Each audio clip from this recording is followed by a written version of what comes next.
제가 봉독하겠습니다. 여호와의 날이 이르리라. 그날에 내 재물이 약탈되어 내 가운데에서 나뉘우리라. 내가 이방 나라들을 모아 예루살렘과 싸우게 하리니 성읍이 함락되며 가옥이 약탈되며 부녀가 욕을 당하며 성읍 백성이 절반이나 사로잡혀 가르니와 남은 백성은 서금에서 끊어지지 아니하리라. 그때 여호와께서 나가서 그 이방 나라들을 치시되 이왕의 전쟁 날에 싸운 것 같이 하시리라.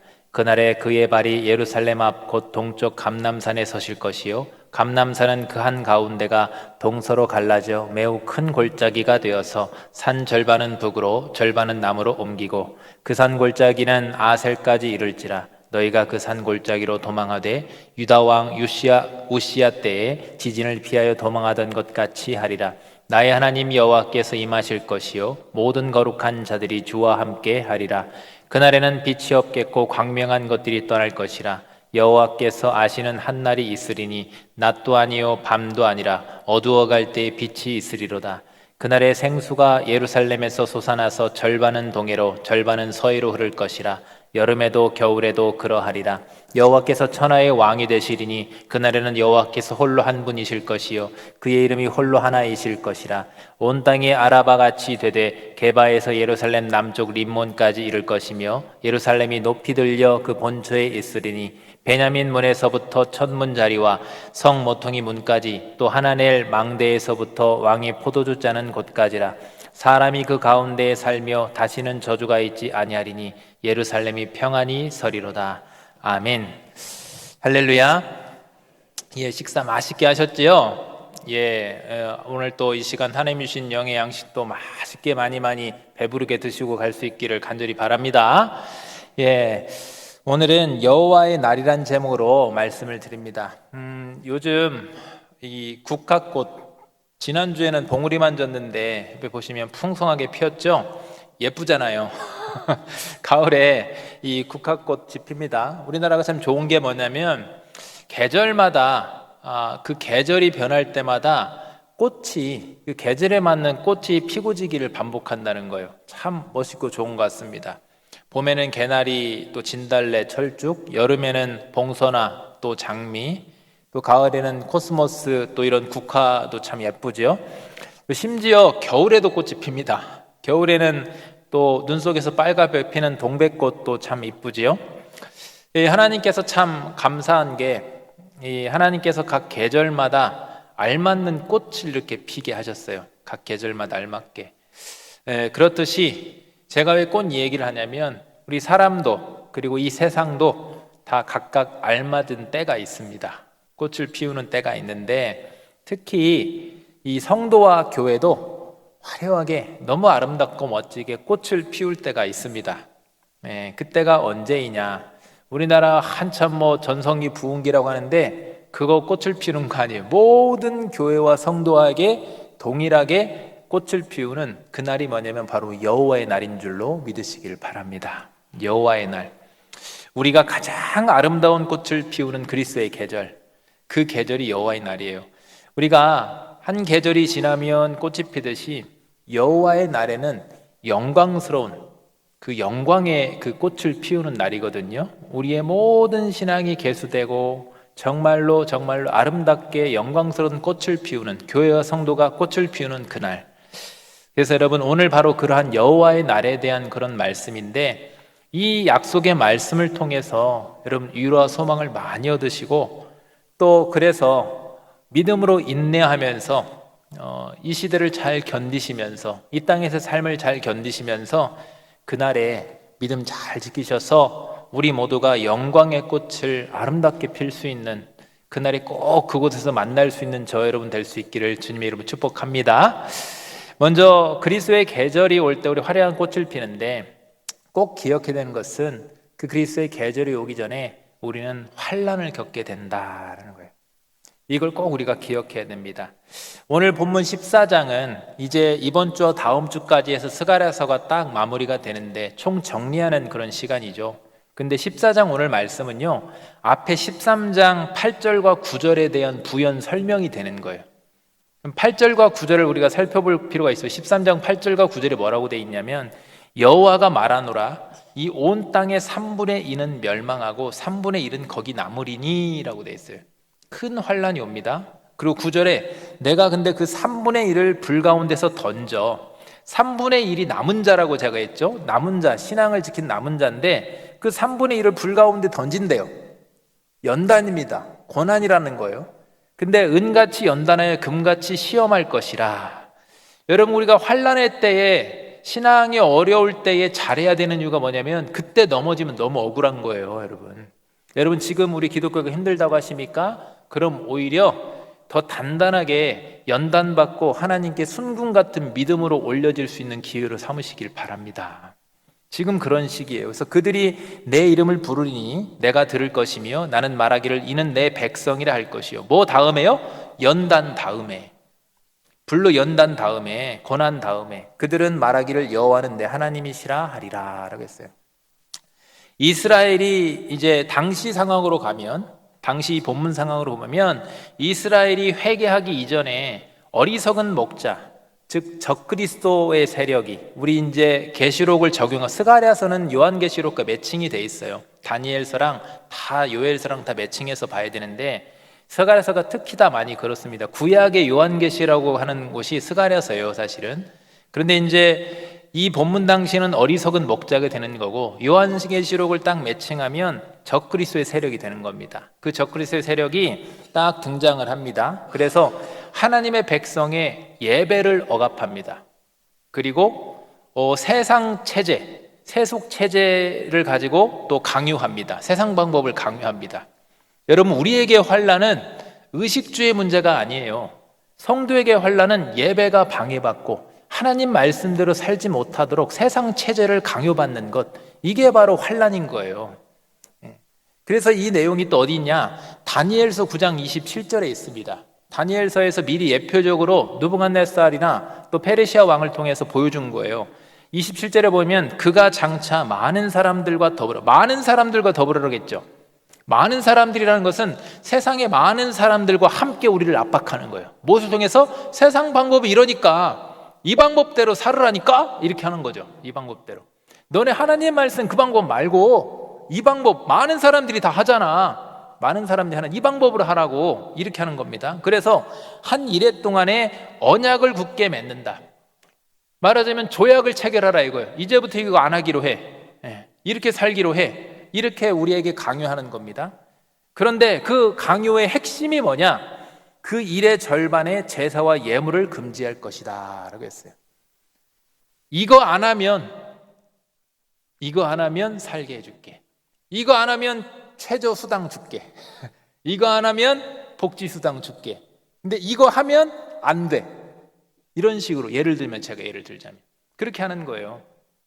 여러분, 이스라엘이 당시로 가면 이 조약을 거부하면 이 스가랴 본문 배경에서 세계 군대가 이스라엘을 치러 예루살렘으로 모인다고 했습니다.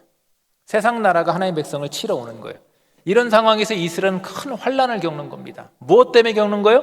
믿음 지키느라고. 하나님 말씀대로 살고 예배를 지키는데 그것 지키기 위해서 영적 싸움을 하는 거예요, 여러분. 세상 나라와 함께. 여러분, 그런 영적 싸움에 담대하게 맞서시기를 바랍니다. 더욱더 지금은 예배로 바로 서야 될 때요. 예배에 여러분, 예배 생활에 목숨을 거셔야 되는 겁니다. 그걸 방해받는다니까요. 그게 환난이에요, 여러분. 예전에 우리가 집에서 안 믿는 가장이 있으면 아내가 막 핍박당하기도 하고 막 그래서 교회 오게 됐어요. 그런 게 아니라 지금 더 무서워요. 세상에 좋은 것들, 우리 바쁜 것들, 일해야 되니까, 돈 벌어야 되니까, 여가 생활해야 되니까, 약속 때문에, 이런 것 때문에 예배가 방해받아요. 지금 왜 더 무섭냐? 로마 시대 때는 대놓고 칼과 창으로 핍박했지만 지금은 그게 아니에요. 우리가 좋은 것 가지고 우리에게 환난을 주는 거예요. 우리가 좋은 것 가지고. 그래서 우리가 깨어서 예배에 목숨을 걸어야 될 줄 믿으시길 바랍니다. 그래서 그렇게 하면 큰 환난을 겪는데 그 내용이 오늘 본문의 1절에 보면 여호와의 날이 이르는데 그 날이 가까이 오면 내 재물이 약탈되어 내 가운데 나뉘우리라 하겠습니다. 하나님 나라 백성들이 저런 핍박, 저런 손해를 보는 거예요. 여러분, 기꺼이 믿음 지키기 위해서, 예배 지키기 위해서 기꺼이 손해를 볼 수 있기를 바랍니다. 우리가 좀 손해를 봐야 누가 채우시는 겁니까? 하나님이 채우시죠. 우리가 아무 손해 안 보면 하나님이 채우실 게 없어요. 여러분 기꺼이 손해를 볼 수 있기를 잠깐 아멘할 수 있기를 아멘하기 준비하세요. 예, 제가 친절하죠. 여러분 기꺼이 손해 볼 수 있기를 바랍니다. 그래 아멘요. 그렇죠. 그게 멋있는 거예요. 그렇게는 손해 좀 봐도 되는 겁니다. 여러분 성도에게 믿음 지키기 위해서 환난이 커질수록 우리가 깨어서 분별해야 되는 게 뭐냐면, 지금 내가 예배생활을 하는데 신앙생활하는데 어떤 압박이 있다, 뭐 방해가 크다, 내가 자꾸만 예배생활을 못하는 상황이 자꾸 발생된다. 그러면 그게 바로 하나님의 여호와의 날이 가까이 오고 있다라고 우리가 느끼시면 되는 거예요. 그리고 주목할 것은 2절을 보면 그 열국들을 하나님이 모으셨다고 하면 2절 딱 보세요. 내가 이방 나라들을 모아 예루살렘과 싸우게 한다 했어요. 이게 무슨 말이냐? 큰 권세와 영광을 자랑하는 그 열방이, 세상 나라가 누가 모이게 하셨다고요? 하나님이. 알고 보니까 그 모든 환난도 누가 주관하고 계시는 거예요? 하나님이 주관하고 계신다는 거예요. 우리 하나님이 세상의 만왕의 왕이 되시는 줄 믿으시길 바랍니다. 우리 모든 환난도 누가 주관하시느냐? 하나님의 손안에 있다 이거예요. 이게 겉보기에는 열방이 하나님의 백성을 공격하는 것 같지만, 우리가 핍박을 받는 것 같지만, 그 모든 것이 바로 사실은 우리가 환난을 받지만 그날에 그 열방을, 세상을 심판하기 위한 하나님의 놀라운, 우리가 다 알지 못하는 놀라운 섭리와 계획 가운데 이루어지는 일들이다라는 거예요. 그래서 우리는 어떤 일이 있어도 끝까지 하나님만 신뢰하면 되는 겁니다. 물론 최후의 이 전쟁이 너무나도 큰 전쟁이기 때문에, 요한계시록은 아마겟돈이라고 그러죠. 이 영적 전쟁이 너무나도 크기 때문에 하나님의 백성도 큰 피해를 입게 됩니다. 우리가 큰 피해를 입을 수도 있어요, 신앙적으로. 하지만 우리가 기억되는 것은 뭐냐면, 그 모든 것들이 하나님의 주권과 섭리 아래 있고, 하나님께서 우리가 무슨 힘이 있어서 싸워요? 우리가 싸우는 것이 아니라 하나님이 친히 그 열방과 싸워주시는 하나님인 줄로 믿으시길 바랍니다. 이게 참 중요한 거예요. 이게 제 말이 아니라 3절 딱 보세요. 그때에 누가 나갔어요? 여호와께서 싸우러 나가시는 겁니다. 우리가 세상 앞에 나갔을 때 믿음 타협하지 않고 나아갈 때요, 믿음만 딱 우린 가지면 누가 나가시는 거예요? 내가 나가는 것이나 누가 나가서 싸우신다고요? 하나님이 나가서 싸우신다는 겁니다. 그래서 그 이방 나라들을 치시되 이왕의 전쟁의 날에 싸운 것 같이, 마치 치열하게 전쟁하는 것처럼 하나님께서 대충 하는 것이 아니라 치열하게 싸우시겠다는 거예요. 왜? 누굴 지켜야 되니까? 우리를 지켜야 되니까 치열하게 싸우신다는 거예요. 그래서 그런 환난이 미리 있다라고 알려주시는 거예요. 여러분, 우리가 창세기 1장에 보면요, 태초에 땅이 혼돈하고 공허했다라고 합니다. 그러니까 혼돈 다음에 하나님이 어떻게 질서를 부여하십니까? 빛이 있으라 라고 하면서 시간을 주시고 공간을 나누시고 그 다음에 묻히 나누고 이렇게 질서를 부여하세요. 세상에, 혼돈의 세상에. 그러니까 이게 뭐냐면 창조 때부터 이미 어떤 일종의 공식과도 같은 겁니다. 창조가 그랬듯이 종말도 혼돈을 겪은 다음에 하나님에 의해서 새로운 질서가 딱 잡히는 거예요. 여러분, 이 원리도 여러분 우리가 알 필요가 있어요. 그래서 성도에게 환난은 항상 우리가 기억해야 되는 게, 환난으로 끝나는 것이 아니라 그 환난의 과정을 통해서 행복으로, 질서로 가는 준비 과정인 줄로 믿으시길 바랍니다. 환난이 딱 온다 그러면 환난 다음에 하나님이 질서를 잡으시고 복을 주시는 거예요. 그래서 우리는 환난의 때를 어떻게 해야 되느냐? 딱 하나입니다. 환난의 때 우리가 해야 될 것은 믿음으로 인내하며 참고 견디는 거예요. 여러분, 지금 이 시기를 견디시기를 바랍니다. 어떻게 견뎌요? 집에서 견디지 마시고 교회 나와서 예배자리에 나오셔서 견디시기를 영상으로 예배드리는 모든 이들에게 사랑하고 축복합니다. 그렇게 되기를 축복합니다. 물론 아프셔서 상황이 안 되셔서 집에서 드리시는 분도 계시지만, 그렇지 않는데 집에서 예배 드리지 마시고 나오셔서 예배를 드리시기를 간절히 바랍니다. 이게 제 말이 맞아요, 여러분. 참고 견디고 인내하는데 어떻게 해요? 예배를 잡고 나오고 사명을 감당하면서 견디고, 그렇게 견뎌야 돼요. 2절에 딱 보면 뭐라고 되어 있습니까? 14장 2절 끝에 딱 보면 성읍이 함락되고 가옥이 약탈되고 부녀가 욕을 당하고 성읍 백성이 절반이, 엄청난 환난을 당하는 거예요, 백성들이. 근데 그 다음 뒤에 딱 뭐라고 합니까? 그런데 그 환난에서 견뎌내서 남은 백성, 여러분 구약에서 남은 자에 대한 게 많이 나와요. 그루터기, 남은 자, 환난 중에도 믿음을 지키는 자를 남은 자라고 그럽니다. 그 남은 백성은 성읍에서 어떻게 된다고요? 끊어지지 않는데. 여러분, 우리가 이사야서에도 있잖아요. 나무들이 배임을 당해도 그루터기는 남아있는 것 같이 거룩한 성도는 항상 베어도 완전히 배임을 당했어도 자꾸 뭘로 남아야 되느냐? 거기서 또 싹을 내는 그루터기로 남은 백성이 되어야 됩니다. 이래서 우리 하나님께서 우리에게 어떻게 하시는 거냐? 바로 이 약속된 말씀을 통해서 미리 지금 뭐 하시냐면 환난을 경고해 주시는 거예요. 이런 일이 있을 거다. 준비해라. 여러분, 그래서 이게 큰 은혜인 줄로 믿습니다. 미리 알고 대비하라고. 알지 못한 상태에서 환난을 겪게 되면 포기해버릴 수 있지만 우린 이미 알 수 있어요. 그리고 환난에 대해서 미리 아는 것만이 아니라 주님께서 우리를 위해서 대신 싸워주시며 승리가 보장되어 있다는 그 사실까지도 알고 있어요. 무조건 견디라는 것이 아니라 우리 주님이 싸워주시겠다. 견디고 인내하면 승리가 보장되어 있다. 이렇게 주님이 알려주신 거예요. 그러면 환난을 당할 때 우리가 원망하거나 낙심하지 말고 이 약속의 말씀을 딱 붙잡고 다 알려주셨으니까 이 약속의 말씀을 붙잡고 끝까지 인내하며 신앙 잘 지키고 특히 예배 자리 잘 지켜서 남은 백성이 될 수 있기를 간절히 바랍니다. 두 번째는 환난이 있을 때 우리 하나님께서 피난처를 주신다라는 거예요. 환난 동그라미 치고 심판이라고도 하면 됩니다. 하나님께서 피난처를 주신다. 하나님의 백성이 이제 환난을 당하다가 더 이상 물러설 수 없을 지경까지 이르게 됩니다. 정말로 이제는 끝이다. 이제는 더 이상 우리는 견딜 수가 없다. 이렇게 됐을 때 그때 우리 하나님께서 천군천사와 함께 오셔서 직접 그 전쟁에 참여하시고 열국을 강력하게 심판을 하시는 겁니다. 그런데 모든 세상의 열국들이 다 심판을 받지만 그때 우리 성도는 함께 그들과 함께 진멸당하지 않고 오히려 우리 하나님께서 어떻게 하시냐? 너희들은 일로 와라. 너희들 일로 와라. 피난처, 피할 곳을 우리에겐 따로 예배해 놓으신다. 이거예요. 구별되게 역사하신다라는 겁니다. 4절을 딱 보세요. 그날에 그의 발이 우리 주님의 발입니다. 요한계시록 1장에 있는 주석과 같은 붉게 물든 그 강력한 발입니다. 그 발이 예루살렘 앞 곧 동쪽 감람산에 서실 것이요 감람산은 그 한가운데가 동서로 갈라져 매우 여기 중요한 게 골짜기라는 단어가 나옵니다. 큰 골짜기가 되어서 변하죠. 땅이 골짜기로. 그리고 산 절반이 북으로 절반은 남으로 옮겨진다. 이게 뭔 말이냐면 주님 오실 때 이 세상이 대격변이 일어난다는 거예요.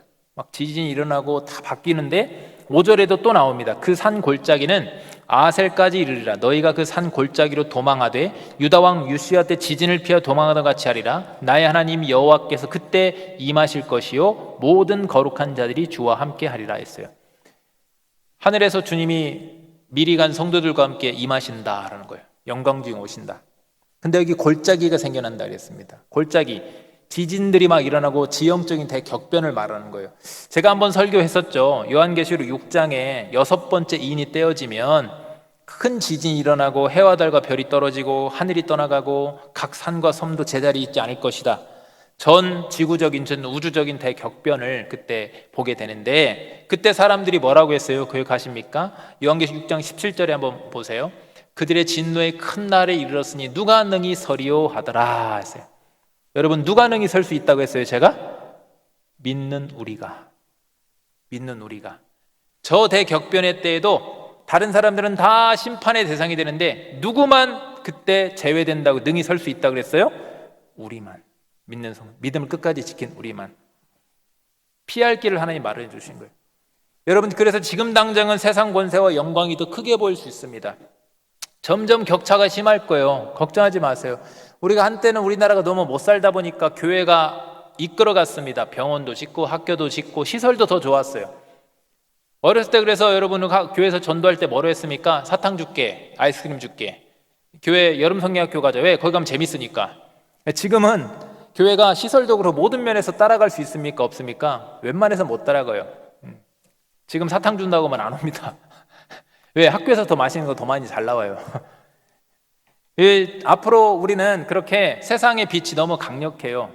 그래서 비교가 많이 될 겁니다. 너무 우리 위해서 크게 보여요. 그에 비해 우리 너무 작아 보이죠. 우리가 그런데 이런 상황에서 그들이 우리를 압박하고 핍박할 때 저 시끄럽게 그런다고 예배 드리지도 못하고 눈치 보고 막 그렇게 하죠. 그런데 그럴 때 우리가 할 수 있는 건 뭐가 있을까요, 여러분? 주님이 우리에게 뭘 하라고 했을까요? 그냥 참고 견디는 겁니다. 맞서서 싸우라고 하지 않았어요. 우리가 이기는 것은 참고 인내하며, 인내가 믿음이에요, 여러분. 참고 견디는 거예요. 하지만 그냥 인내가 아니라 우리가 소망으로 인내할 수 있는 것은 오늘 이렇게 우리에게 주시는 약속의 말씀이 있기 때문인 줄로 믿습니다. 성도에게 큰 환난과 어려움이 닥쳐도 주님을 따르는 백성에게는 하나님께서 반드시 이렇게 나중에 심판의 때에도 환난의 때에도 피할 길을 주시는 것이다. 우리 주님이 대신 싸워주신다. 마지막 심판의 때 피할 길을 주신다. 반면에 세상은 어떻습니까? 긍휼이 없어요. 그날에는 조금도 긍휼이 없습니다. 그냥 심판이고 멸망뿐입니다. 그래서 6절에도 보면 그날에는 빛이 없겠고 광명한 것들이 다 떠나갈 것이라. 아무리 높고 영광스러운 곳이라 할지라도 하나님의 날에는 완전히 다 사라집니다. 하나도 남을 것이 없어요. 그럼 여러분, 사라지게 될 그 세상의 화려함과 헛된 영광을 쫓을 것이 아니라 이 약속의 말씀을 붙들고 하나님을 의지하며 믿음으로 나아갈 수 있기를 바랍니다. 하나님 외에 우리를 도와주실 분은 아무도 없습니다. 하나님 외에 우리가 의지하고 있는 그 세상적인 어떤 수단들, 세상적인 그 대상들이 오히려 우리를 더 핍박하는 그런 수단이 될 수가 있는 거예요. 핍박이 제가 뭐라고 했어요? 예배를 방해하고 신앙을 방해하는 것들. 그래서 바라기는 하나님을 철저히 의지하시고 하나님을 피난처로 삼으시고 그렇게 인내하면서 잘 견디면서 신앙을 잘 지켜갈 수 있기를 바랍니다. 언제를 바라보면서? 그날을 바라보면서. 세 번째는 그날에 우리 주님께서 홀로 왕이 되시는 날입니다. 9절을 딱 보면 여호와께서 천하의 왕이 되시리니 그날에는 여호와께서 홀로 한 분이실 것이요 그의 이름이 홀로 하나이실 것이라.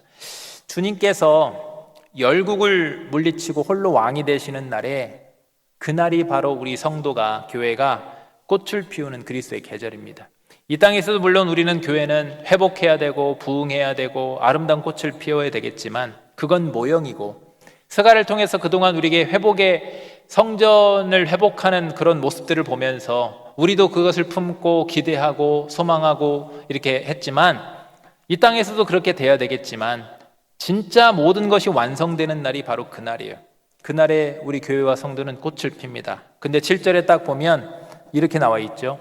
여호와께서 아시는 한 날이 있으니 낮도 아니요 밤도 아니라 어두워갈 때에 빛이 있으리로다. 이게 무슨 말이냐면 그날에는 태양이 달이 필요 없습니다. 왜 필요 없냐? 그리스도의 계절이 오면 어두움이 싹 사라지고 이제 오직 우리 영광스러운 우리 왕 되시는 우리 주님의 빛으로만 영원토록 밝은, 해보다 더 밝은 저 천국, 그러지 않습니까? 태양빛하고는 비교가 안 되는 우리 주님의 영광스러운 빛 가운데 거하면서 살아가는 거예요.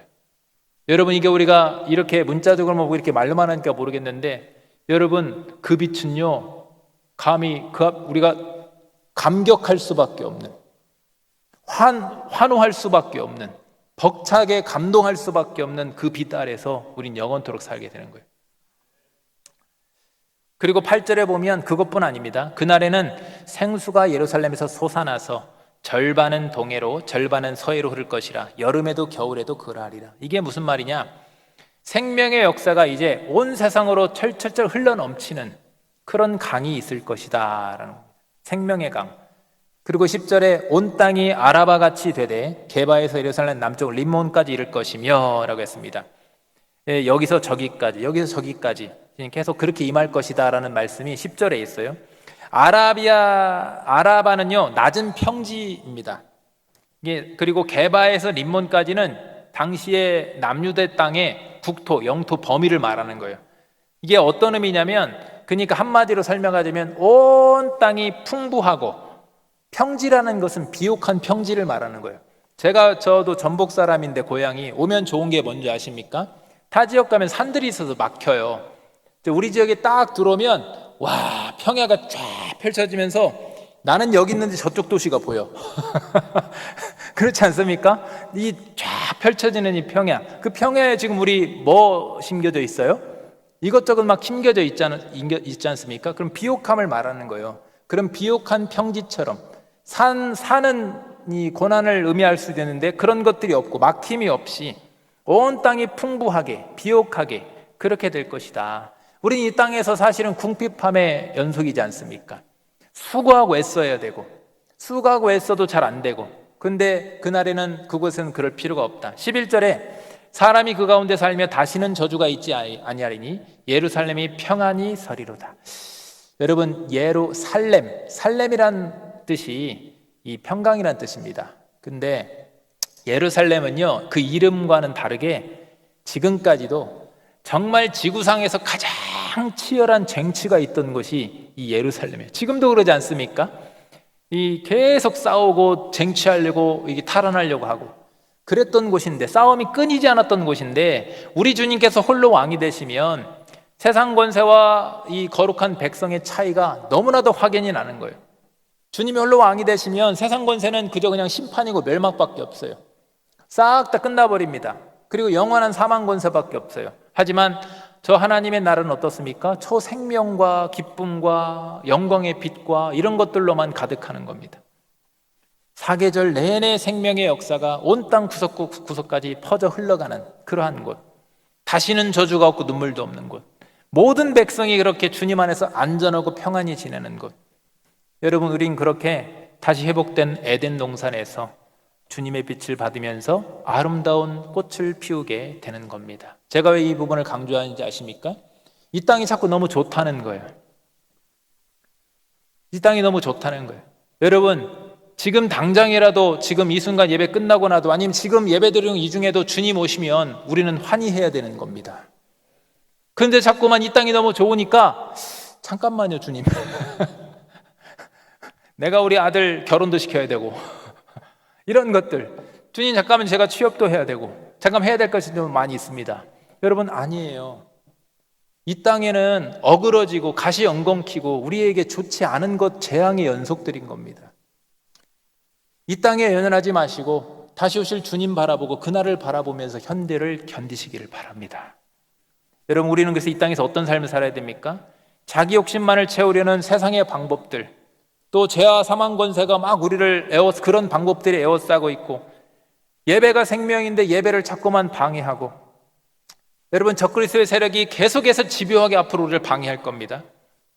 그럴수록 우리는 어떻게 해야 됩니까? 오직 주님을 왕으로 모시고, 먼저 이 땅에서 왕으로 모시고 주님의 뜻대로 살아내시길 바랍니다. 이 땅에서 그렇게 먼저 천국을 살아야 훗날에 약속된 천국도 우리에게 임할 수 있는 거예요. 여러분, 생명의 주님 외에, 우리 영원토록 우리 왕 되시는 우리 주님 외에 우리를 다스릴 사람은 없어야 되는 겁니다. 여러분, 세상의 종이 되면 안 되는 겁니다. 우리의 왕은 누굽니까? 오직 예수님 한 분뿐인 줄 믿습니다. 우리가 다 그렇지 않고 다른 대상을 섬기면 안 되는 거예요. 다른 대상을 섬기면 그날의 아름다운 꽃이 아니라 확연하게 갈라진 영원한 사막이고 영원한 어둠밖에 없습니다. 그러므로 여러분, 지금 이 땅에서 신앙생활에 좀 어려움이 있다 할지라도, 여러분, 예배만 방해하겠어요? 요즘 그래서 교회 신는 분들 있지 않습니까? 여러분, 제발 부탁인데 사람 보지 마시고 교회 어려운 문제 보지 마시고, 여러분, 하나님 바라보고 견디면서 끝까지 교회에 남으시고 예배에 남으시길 바랍니다. 지금 그렇게 신앙을 지켜야 되는 시기인 거예요. 그래서 어떤 어려움이 있어도 끝까지 우리 왕 되신 우리 주님을 바라보면서 말씀대로 살아내시길 바랍니다. 말씀 정리하겠습니다. 여러분, 어떤 꽃 좋아하세요? 네, 저는 원래 꽃 보면 감동 안 했었는데 요즘은 나이에 비해서 죄송합니다. 40대 중반이 되니까 꽃도 이쁘더라고요. 제가 자꾸 보게 되고, 아유, 꽃 폈네 그러게 되고, 어디 가면 사진도 찍게, 저 사진 원래 잘 안 찍거든요. 사진도 막 찍게 되고, 이 꽃 이름은 기억이 안 나는데 우리 교회 잠깐 화단에 잠깐 피었던 빨간 꽃 그거 있죠? 그걸 무슨 꽃이라고 하던데, 그 꽃도 참 상상화? 그 꽃도 참 이쁘고 그렇더라고요. 그런데 여러분, 이 세상에서 가장 아름다운 꽃은 뭐냐면 우리 거룩한 성도가 피울 수 있는 꽃, 그리스도의 향기를 내는 훗날 영광스러운 그 꽃인 줄로 믿으시길 바랍니다.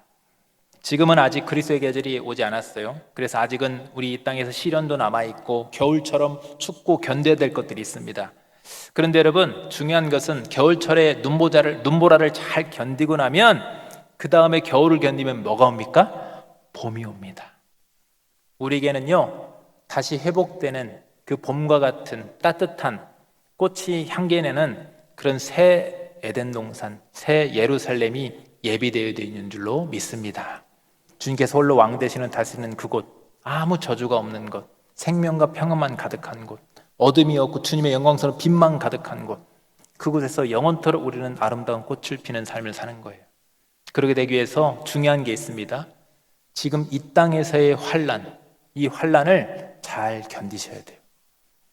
이 땅에서 환난을 어떻게 견딥니까? 우리의 왕이 되시는 주님을 바라보면서, 사람 보지 마시고 이성호 목사도 보지 마시고 그 옆에 있는 그분도 보지 마시고 누구만요? 우리 주님 바라보면서, 주님께서 훗날 그 모든 것들을 심판하시고 우리에게 피난처를 마련해 주시고 영원한 새 예루살렘 성이 예비되어 있는 그곳으로 인도하시는 그것을 바라보면서 끝까지 여러분 믿음 지키셔서 남은 자로서 여러분 주님 앞에 서서 훗날 영광스럽게 주님 맞이하고 아름다운 그런 계절, 아름다운 꽃을 피울 수 있는 저 여러분 될 수 있기를 주님의 이름으로 축원합니다.